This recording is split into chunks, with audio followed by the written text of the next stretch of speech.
Hello everyone, let's get the presentation started here.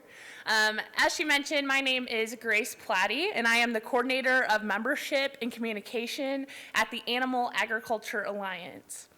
I am a Michigan native, a recent graduate from Michigan State University. Dairy runs thick in my blood. I worked at a dairy farm all throughout high school. Even on the weekends, I was there at 4 a.m. and I think it toughened me up and made me resilient. And I also was on the MSU dairy judging team at Michigan State University.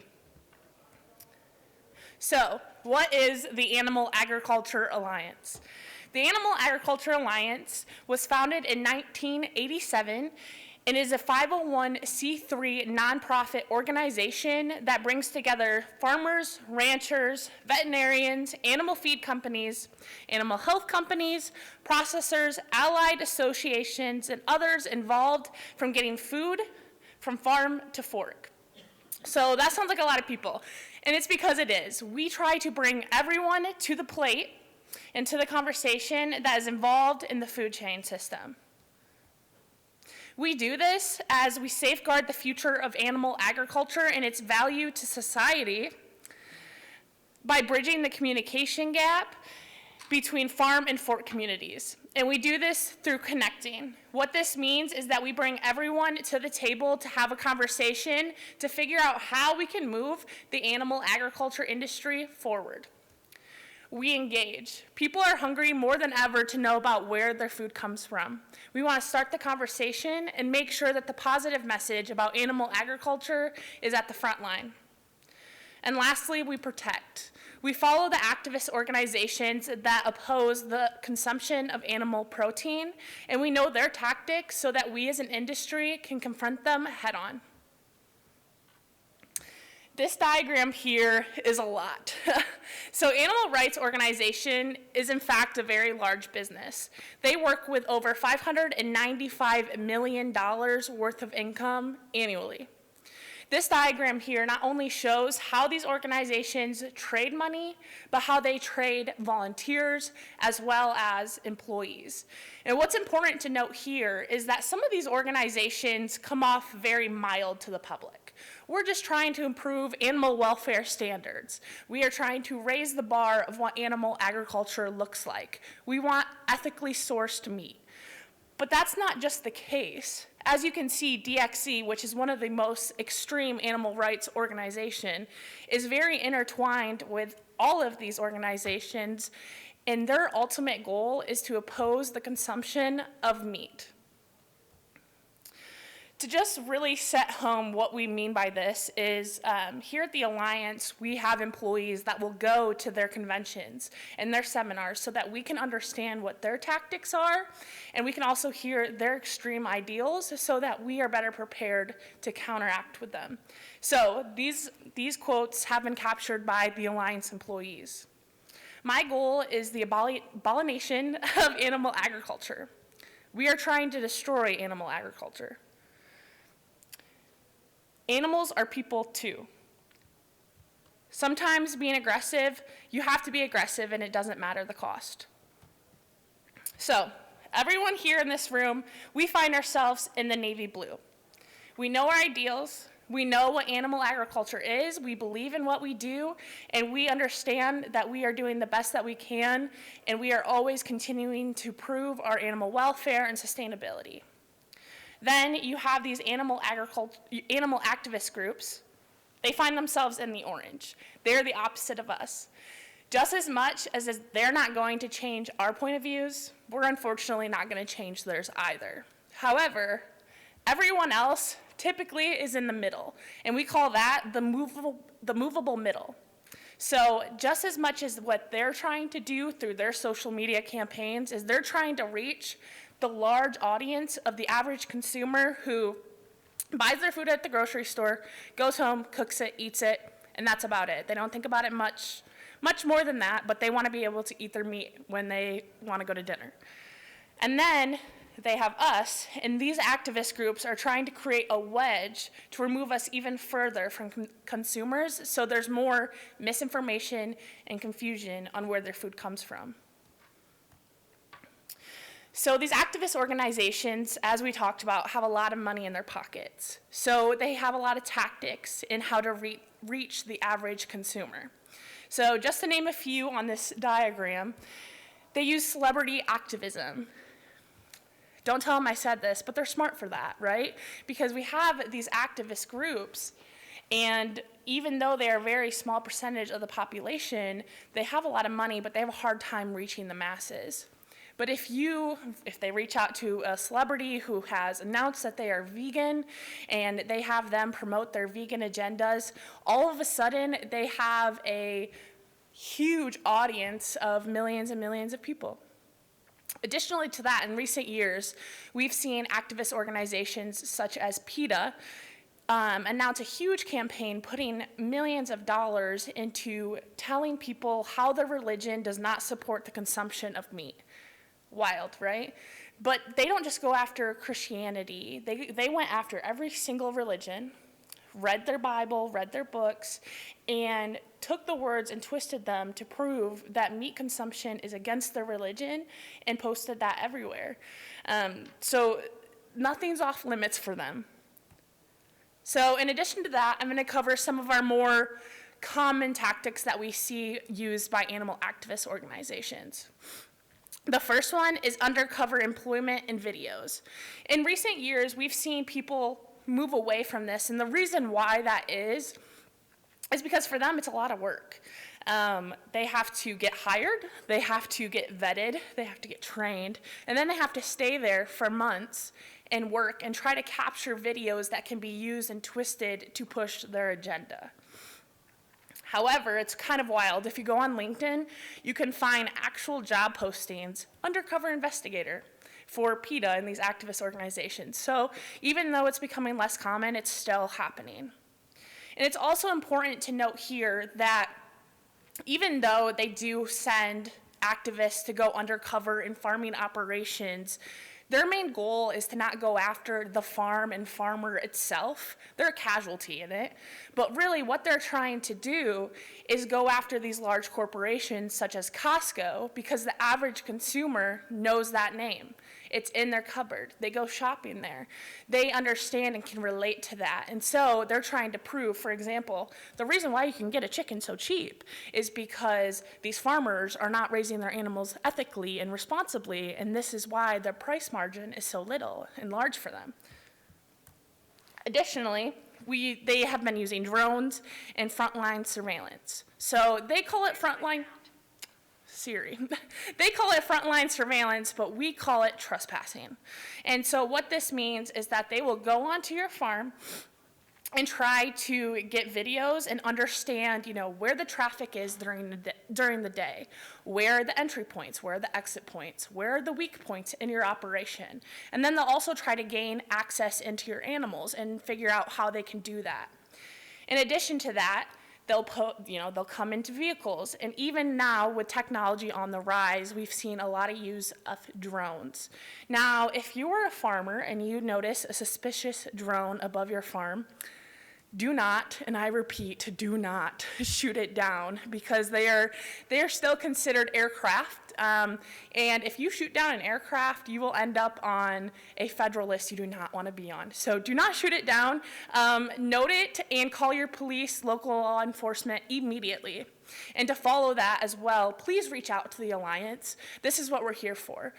We have a database where as you can see in this image, we have a database that is collecting in all the suspicious activities. So if you see a truck that shouldn't be on your farm, take pictures of it. We'll record that and then send it out to our members so that they can know what's going on in their region, in their area, so that they can also keep an eye out on it. So as I mentioned, undercover employment has been on the decline, but what has been on the incline is installing cameras and recording devices. And the reason for this is because it's much easier for them to do.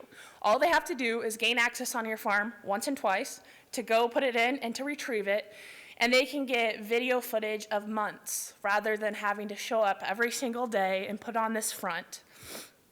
And so you might be wondering, how do these activists get on people's farms and put these cameras and recording devices without being noticed?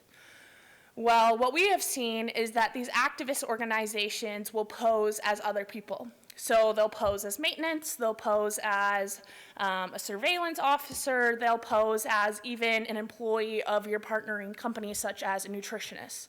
So they'll pose as this, they'll get into your farm, they'll place that, and then they'll leave, and they'll come back later to gather the information so that they can use these videos against you in the future. Now, it's important to note, if you find a video recording device or a camera on your facility that you did not put there, or anyone that you know of put that there, leave it. Don't touch it. The reason why we say this is because you need to call your local law enforcement, and then that way they can handle it and potentially track it back to the owner. And then we do advise to take pictures of it, document it, and let the Alliance know that this is what happened to you. Additionally, we've seen an incline in break-ins, thefts, and open rescues. So they call it open rescues, we call it stealing. So they'll go onto farms and they will, like I said, they'll do the frontline surveillance, figure out how they can get access to your animal, and then on a later date, they will go in and steal those animals, and they celebrate this. They call it a huge win, for example, the PETA image.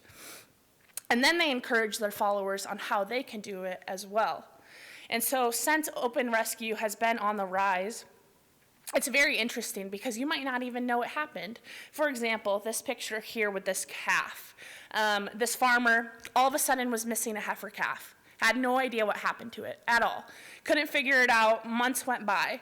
Then this article came out and it included what farm and where it was stolen, and it was his calf. And he had no idea until this article came out. In addition to that, we've seen mass protests and supply chain disturbance. So probably people in this room, the main thing when you think of PETA or these activist organizations, you think of mass protest. And it makes sense because it gets a lot of media attention, which is what they want. However, in recent years, we've seen a big shift in them focusing their attention into supply chain disturbance. And the reason why we've seen this is it makes sense. If they go after a farm and they protest at a farm, they'll gain our attention. They'll gain the animal agriculture industry's attention, right? We don't want that to happen to us, and we will hear about it. But consumers don't really care. They don't hear about it. And so if they go after the supply chain, that obviously affects everyone. It causes increase in price, it causes a delay. As we've seen in COVID, that does not make people happy.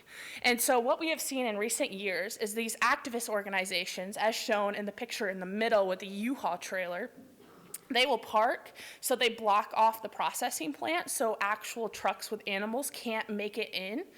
And they will chain themselves together into this truck. It is called the sleeping dragon technique. And before I had this job, I've never heard of it, but what that means is that they're so complexly intertwined together with these chains that only certain law enforcement are trained on how to properly remove them. And that's the issue, because these processing plants, 9 times out of 10, are in a rural area. Rural officers are not getting trained on how to handle mass protests and how to undo these mass chains. And so these people, these activists, will be blocking you from the processing plant, and so it'll halt for hours to potentially days until someone in the state that has been trained on the special technique on how to remove these chains is able to get there and remove these people. Additionally, we've seen an increase in home protest. And what we mean by home protest is that they go after the large CEOs of big companies. For example, PETA was seen at Starbucks CEO's home multiple times, not even just once, multiple times. And really right now what they're protesting is that milk alternatives are at a higher cost than regular milk. To us, that makes sense, right? It costs more money for them to produce these higher milk alternatives. But to them, they don't care because they don't want people to take the cheaper option, which the average consumer will do. In addition to that, we've seen other CEOs. A large pork company CEO had a dead piglet. We don't know how the activist got this dead piglet and buried it in his front lawn in a subdivision. Very interesting. But we have seen them go after this, which in our opinion, is very wrong, because you have the right to protest, right? Everyone has that right, but people should also have the right to comfort and safety in their own home. Additionally to that, as the last session talked about, legislation is important, and we know that it starts at a local level, and we encourage people in the animal agriculture industry to start there as well, but they also use that tactic. So this is just some information on how they push their supporters to do that as well, because they know that if you can alter the legislation and how animals are viewed, if you can remember in the second slide where there was quotes from activist leaders, they want animals to have the same rights as people. If that makes its way into our legislation, can you imagine the implications that that would have on us? However, they've realized that their extreme point of views don't go far in the masses, right? But they have realized in recent years that pressuring retail and restaurants does go farther. And the reason for this is because the average consumer knows McDonald's, they know Starbucks, they know Olive Garden. They go there, they eat there, and they're able to identify that personally. And they've also noticed, like I mentioned earlier, you can't change our point of views. We understand what we're doing and we believe in it wholeheartedly. The guys who are making the decisions at restaurants and retail services, they don't live on a farm. They didn't grow up in it. They don't understand it. And so they are much easy targets to be swayed and used in their favor. That was a lot, right? Wipe the brows, clean the sweat, I understand that was a lot. But there's a lot that we can do about it as well. So it all starts on your farm. Do what we call YouTube-proof your farm. And what this means is that you need to implement science-based animal care and environmental policies. You need to post these around your farm and your facility. If you have employees that their native language is not English, make sure you post these in their native language as well, so there's transparency along your entire facility and farm. Seek advice from experts. We're not an expert in everything, and we understand that. However, there are experts at our disposal. If you need contacts, please let me know, and I'd be happy to help you. Strive for continuous improvement. Train your employees thoroughly on animal handling and care. So make sure that you have a plan in place when you hire a new employee that they get the proper training. But not only that, make sure you have plans for biannually or annually checkups to make sure that the standard continues and that you hold your employees at the standard you hold for yourself and your farm. Have employees sign an animal care agreement. And why we encourage farms to do this is because, God forbid, you have an activist on your farm. They take videos, you trust them, you let them see the good, bad, and the ugly. And they take videos and they twist it in ways that are not truthful and puts you and your farm in a bad light and puts you at risk. If you have this animal care agreement, it's a legal binding document. And if they break that, they will get in trouble and the video's gone. So we highly, highly encourage you just put that as a safety measure. Conduct self-audits, as well as utilize third-party audits to ensure that if there's anywhere that you could improve as a farm, that you can do that and identify those weak points. Farm security basics. So maintain basic security. So what this means is lock your offices, cabinets, make sure your records are stored away in a safe place that only you and your trusted employees have access to. Have proper lighting, alarms, and cameras. However, we know that's expensive, so if that's not in your budget, that's okay. Our rule of thumb is that you should have posted signs with restricted area or no trespassing, and you should be able to stand anywhere in your farm or facility and pan around and be able to at least see one of those signs. If you can't, you need to add it, because that way, if an activist does show up, they can't claim, well, I didn't know I couldn't be here, because there's signs. It's obvious. And then, of course, please report any suspicious activity to the Animal Agriculture Alliance, as well as your local law enforcement. And develop a crisis communication plan to have in place if the bad does happen. So, hiring. Make sure you have your employees send in an application. And I understand in today's age, that's hard, right? Back in the day, you would just have family work on your farm. That's what I did. I worked at my uncle's farm, and it was a family business. However, more so, people don't like hard work or dirty work. And so you have to seek outside help. And so if you're doing this, make sure you ask for references. Follow up with those references. Make sure to flag any suspicious or confusing things on an applicant. And then trust your gut above all. If something doesn't seem right, look into it further. And then have procedures involving pain and or dealing, moving sick animals. Make sure you only include your trusted employees to handle these situations. And the reason why we say this is because life happens. Farming isn't always pretty, but you should have your most trusted employees dealing with that. Don't have your average Joe off the street come in on his first day and help with some of the harder parts of farming. What happens when you have an unexpected visitor? No one likes that, right? It's your farm. You don't like to have unexpected visitors. So prepare to handle and know how to do it correctly so that you save yourself from any trouble in the future. Don't be afraid to ask for credentials or verification. Don't take their word on it. Double check what they say and use those references.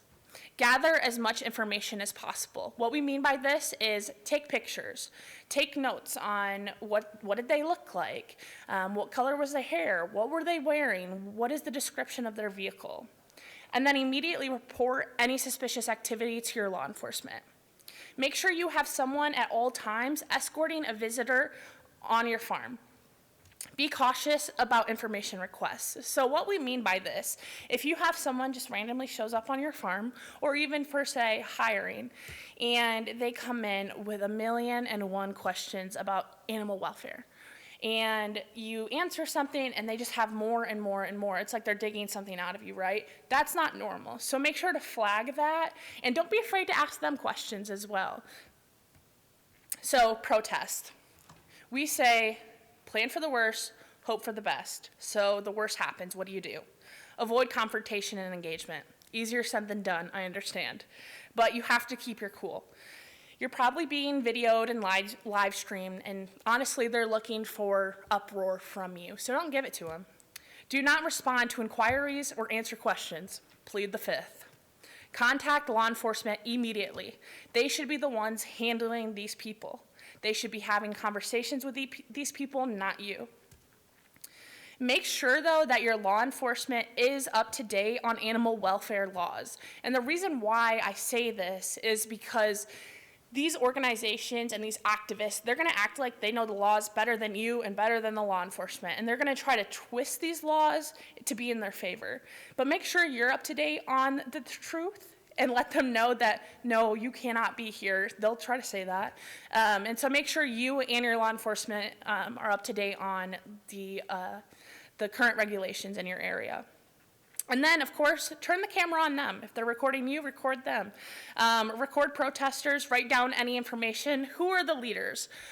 What vehicle did they come in? What are they wearing? Try to understand what activist organization that they are associated with.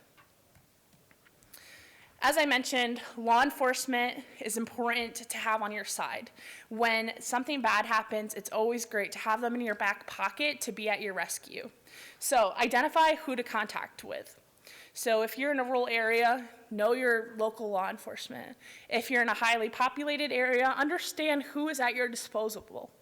Explain the threat to them. So understand that 9 times out of 10, law enforcement has never dealt with animal activists. So explain to them why this is important to you and how this could be a potential threat to your livelihood. Ask how to protect yourself proactively and legally. Establish a game plan with them if the worst does happen.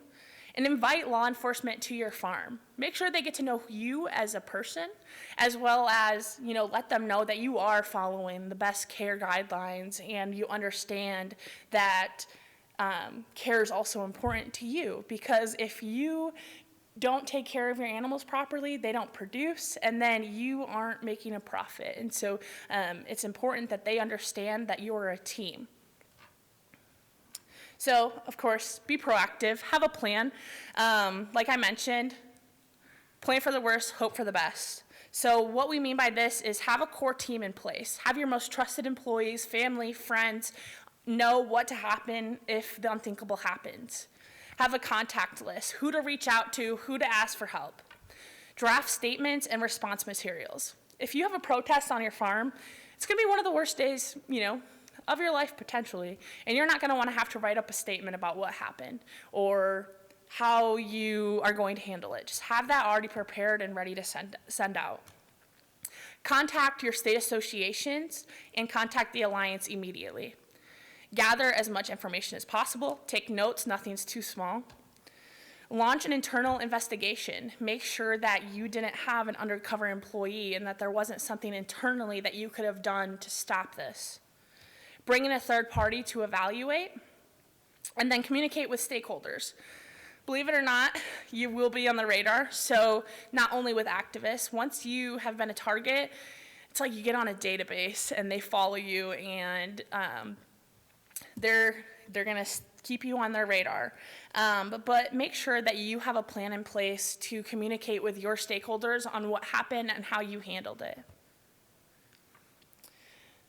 So with all that being said, I understand that that was heavy, but as much as they're trying to move the movable middle in their favor, we need to create transparency, and we need to educate consumers now more than ever about the truth of agriculture and why it's not only important to us, but to them.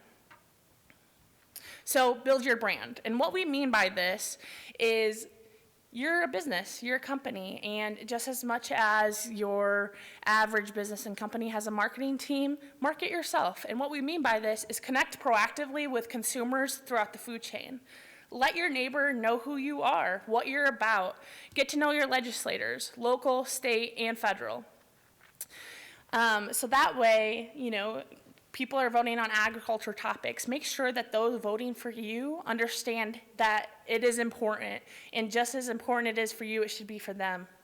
Engage on social media. And I understand social media, you either love it or hate it, but it's a great way to reach the masses and continuously update on what does the day in the life of a farmer look like. Most people do not know or understand. And then get to know your local media. Especially if an activist does come after your farm or facility, 9 times out of 10, there'll be media coverage. And if you understand and know who your media personnel is, as well as how to conduct yourself in a media interview, it'll really be beneficial for you in the end. And then, of course, be transparent. We want to take the mystery out of animal agriculture. These activist organizations are trying to add the mystery. We need to counteract and try to be transparent as we possibly can as an industry together.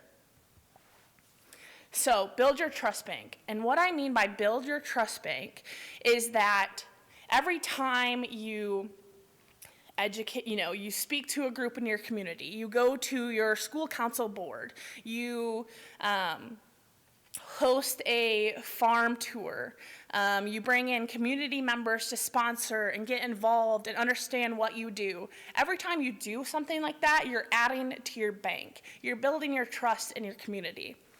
If you're targeted by an activist organization, they're going to say that you've done something wrong, right? You don't believe in sustainability. You don't take care of your animals. You abuse your animals. And that sounds really bad and really scary, but if you have trust within your community, you'll withdraw some trust, but you won't be in the negative because people will know who you are, what you're about, and your values. And so if they're saying you abuse animals, well, Sally Smith, she teaches T-ball, and she's on my school board, and she has the same values as me. There's no way that she would do that. So it's important that you build trust within your community, and you make it very clear who you are and what your family is about. So what is the Alliance doing, and how can we help you?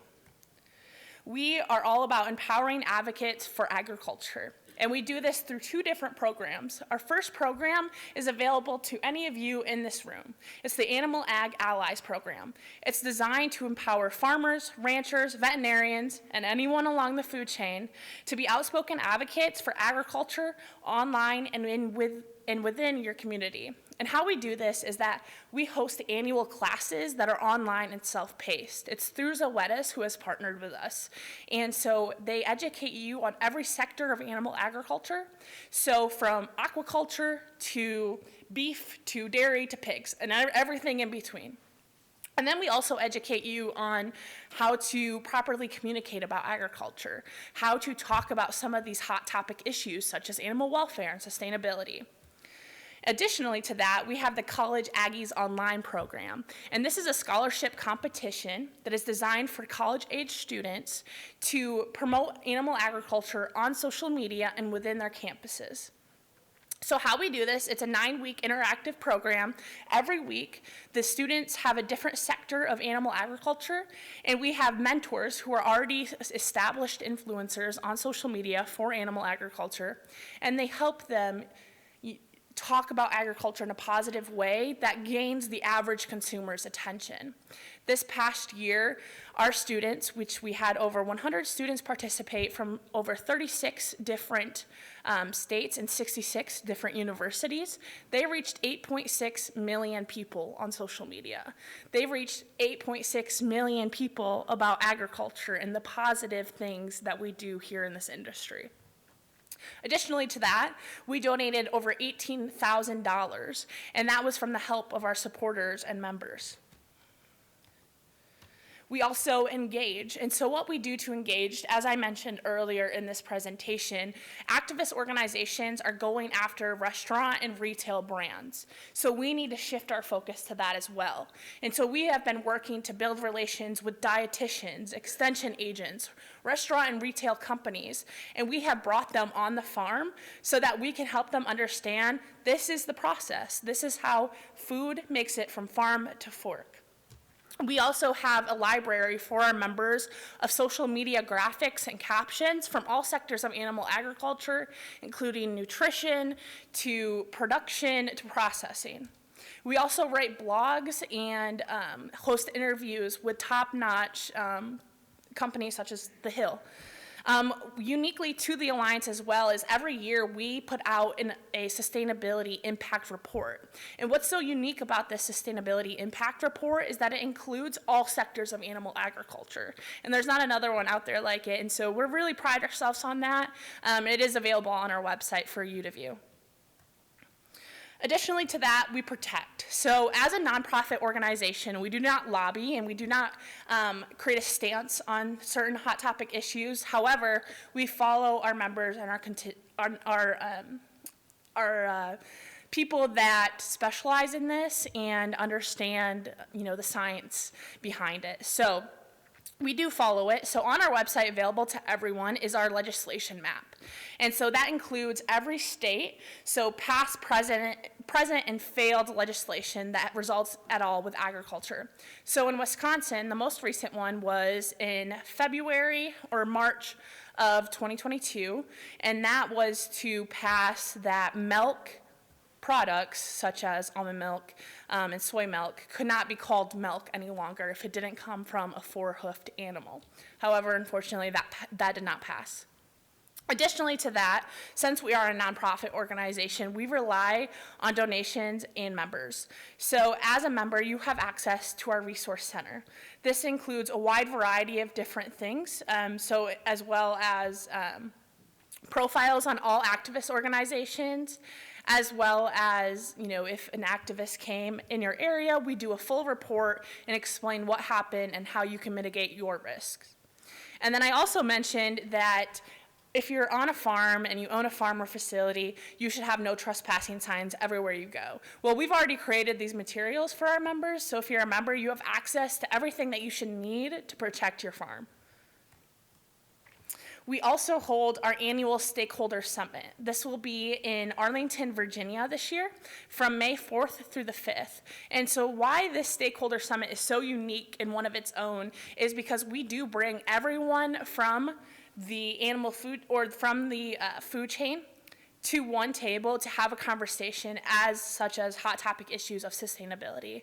So you'll find dietitians, you'll find nutritionists, retail brands, farmers, dairy folks, beef folks. Everyone will be there having one conversation on how we as an animal agriculture industry can move forward. I highly encourage you to attend. Registration is currently open, and if you have any questions, please reach out to me after. Stay in the know, get connected with the Alliance. Follow us on social media. We have a presence on nearly every social media platform. Please give us a follow. And if you would like to stay connected in what we're doing on a more month-to-month basis, I actually send out every month the Alliance link, and that gives you an update on what we're doing, where our focus is, what our members are doing. Please go to our website and sign up for that if you're interested. Again, thank you so much. My name is Grace Platte, and I am the coordinator of marketing and communications, and I am happy to answer any of your questions.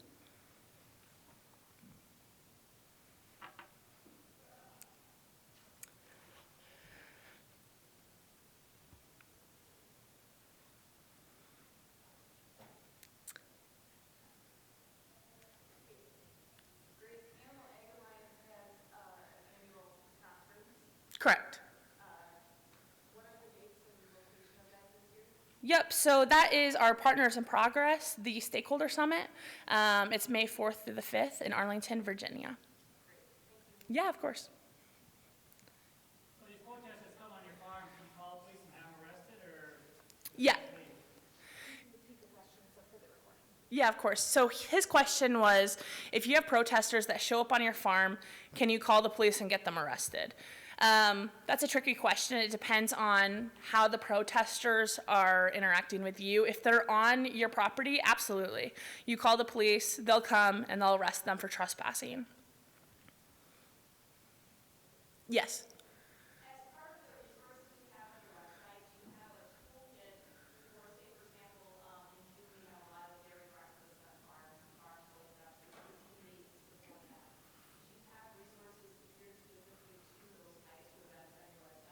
Absolutely, we do.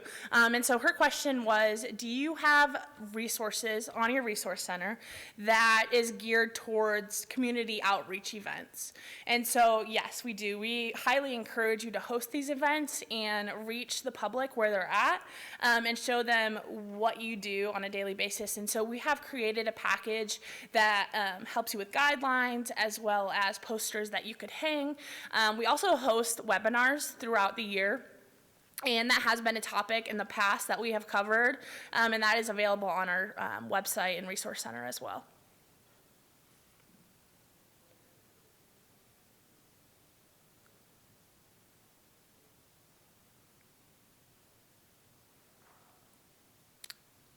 Yes.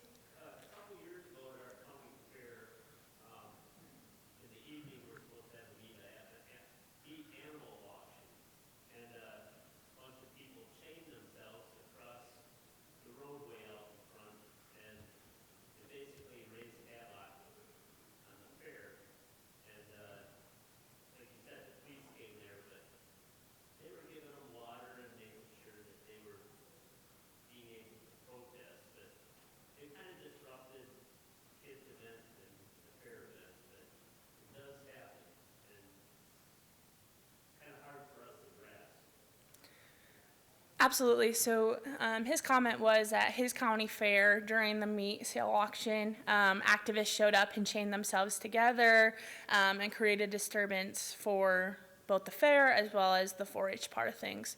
And this just makes me really sad. I was very active in 4-H and fully support everything about it, and I loved it. And I couldn't imagine activists showing up and tainting that for me and for my friends. And so that gets tricky though, because technically anyone can go to a fair, right? And so these police have to ride a fine line because these activists are trigger happy. If they can sue you in any way, they will. And so they have to try to get them out of there without crossing any boundaries. And so unfortunately, I think a lot of us in the animal agriculture industry, to us, this seems like something that would never happen to us. It seems so far away. This only happens to people in California, but that's just not the case. And that has been changing more and more as the years progress. And these activists, are interconnected both financially, employment, and volunteers. And so we're starting to see instances all around the country. But yeah, unfortunately it does happen, and 4-H shows have been a target because, like you said, it's public property, and it involves kids, and that unfortunately gains a lot of attention. Yes?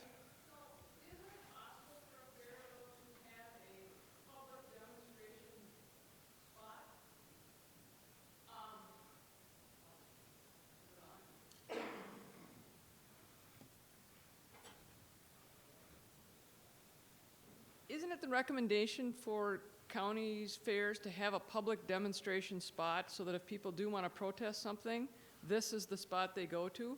I was on the executive chair for the Farm Technology Days in our county, and that's what we were suggested to do, to have a spot. This is the public demonstration spot, and if you want to publicize or protest, this is where you have to go, and then it's not disruptive to your event. Yeah, that's a great rule of thumb. And, that is a great practice to have. Unfortunately, a lot of people just don't think about it until it happens, right? And so then it happens, and then these people are creating a disturbance for you at your fair, and you can't do a lot about it at the time because it's presently happening. However, and then moving forward, a lot of people, enact those practices and those policies. For example, at World Dairy Expo, they have some regular unwanted attendees, and they have a designated spot for them as well. And that is because it happened, and then they had to deal with it in the year following. Yes? I'm a big proponent of freedom of speech and, the right to discuss such issues. That being said, is there any legislation that maybe statewide, maybe community-wide, examples within the United States that maybe even this playing field a little bit, or is legislation just totally ineffective because of our right to free speech? That's a tricky question. I think that legislation, because it moves so slow, it's hard for me to think of a specific instance that I could provide to you. However, for example, Prop 12, I don't know if any of you are familiar with that, but it's a legislation that has been enacted in California, and they want to make it that you cannot sell pork that was, held in cage, like if they were in cages, and it's messy, right? And these legislators, they've been making these laws and have been working with these activist organizations, in some instances, not in all, and they create these outlandish rules that the animal agriculture industry that we know, that doesn't work, right? If you don't have a sow in a crate while she's farrowing, she'll crush her piglets. And how humane is that? So it's really hard to think of one instance where the playing field was level and everyone was able to have a conversation, but that's an example where the animal agriculture industry really wasn't considered at all. And so, like national pork producers, they do not support that at all. The whole agriculture industry doesn't, but if you go to their website, they have statements on how it goes against everything that we stand for in the animal agriculture industry. I know that really didn't answer your question, but if you have any questions later, I'd be happy to talk to you. Yes. Sat in on a conference this last fall, and we were talking somewhat similar along these lines of people coming in and videoing, and the First Amendment auditors and all this other fun stuff that's big in California. And his recommendation on signage was do not use no trespassing or private property. And again, depending on state law, the first time the police come in, all they can do is escort off the property. There's no arrest. There's a warning, you've been told one time, here's your last chance. Don't come back.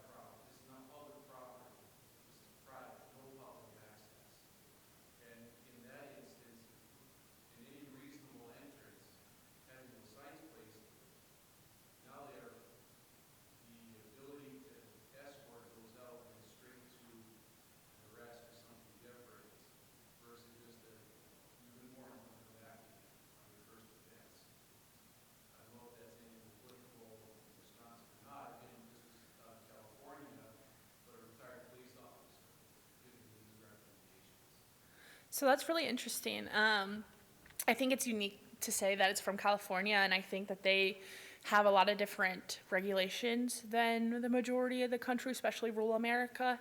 But our best practice is to have the signs posted. But I do want to look into that and, look into the logistics of that and see if that is applicable everywhere, or is it just California? But here at the Alliance, we have a lot of connections with law enforcement as well, and so we create these best practices with the help of law enforcement that understand the cans and cannots.